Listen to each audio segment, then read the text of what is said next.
Hey guys, it's Godbars here, the self-proclaimed hip-hop historian, and this is the 385th episode of my series where I grab a vinyl from my collection, talk about why I love it, what influence it has, and what its place is in the grand scheme of hip-hop.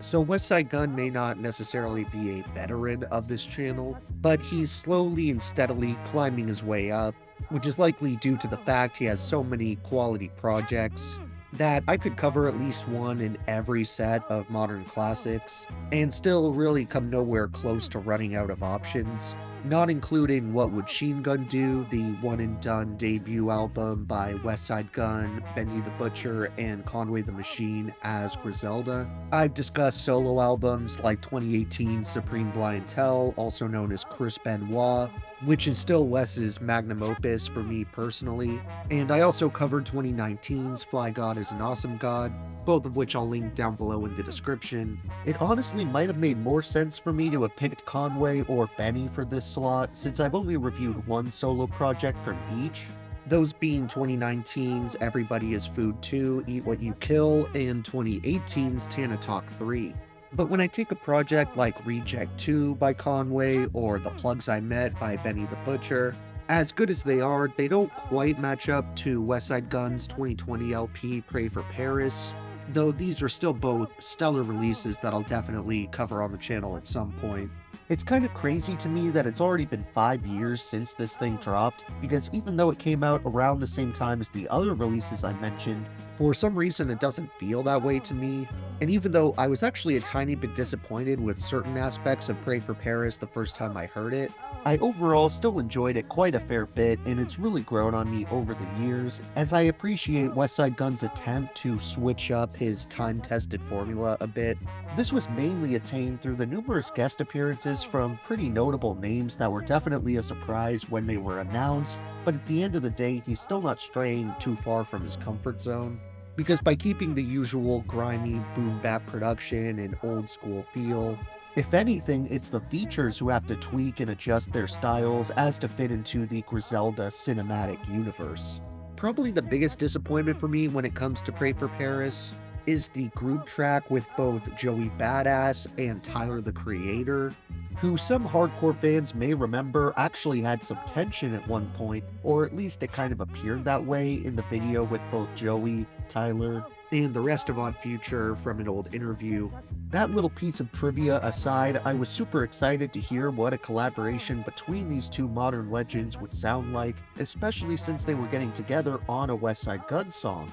So I was hoping for and expecting a super grimy and cutthroat track, where Joey and Tyler were both spitting the hardest they had in years, but unfortunately that didn't end up being the case, and even though 327, the song these three titans share, isn't awful by any means, and in fact was pretty well received by basically everyone else from what I could tell, I personally found the jazzy, low-key, and simplistic instrumental just kinda meh. The verses are competent enough, but I guess my main issue is how watered down and unimaginative the song ends up being, which fortunately isn't the case for most of the LP, and if you need another track that features two guest MCs but executes it perfectly, look no further than $500 Ounces, which includes Rock Marciano and Freddie Gibbs, who both float over this top-tier Alchemist instrumental, which would probably serve as my favorite beat on all of Pray for Paris, since the grimy loop he chops up is absolutely nasty, and it sets up all three of these veterans to deliver potent, character-filled, and lyrically dense bars. Rock Marcy would likely take the prize for best verse here, but understandably, I'm gonna choose to focus on Westside Gunn's section, which is also a stellar performance. And he takes the mic last, kicking off the third and final verse, rapping, "I had the rusty 45, I had the Mac too. You hang with a rat, you a rat too. We used to chip it on the big, bag it up, that's my rent. You take a shift, I take a shift. The feds come, raise my kids. Take my phone, keep the licks going, never bust a brick open. 1212 baggers was bagging, flagging Rick Owens. Over pots, hand me some ice, he left the fridge open. I'm trying to see my kids grow up, y'all dudes ribs showing. God made light, Dolce Gabbana on my A like day and night. My young homie'll take your life. East Side brothers never change. brick come through and spill your brains. I already brought up Alchemist, who had a hand in a number of the tracks here, but he was accompanied by producers like Beat Butcher, Bohemia Lynch, Camouflage Monk, Conductor Williams, Derringer, Jay Versace, Tyler the Creator, DJ Muggs, and DJ Premier.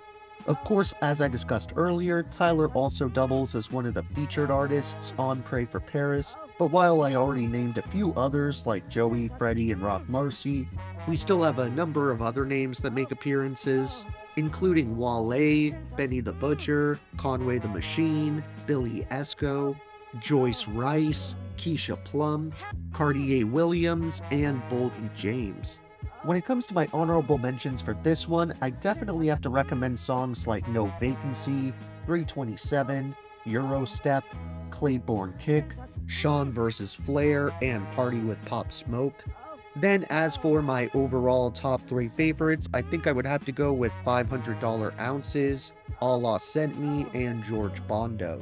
Thank you for watching my 385th video. Next time we are returning to one of the most successful modern rappers to come out of Harlem.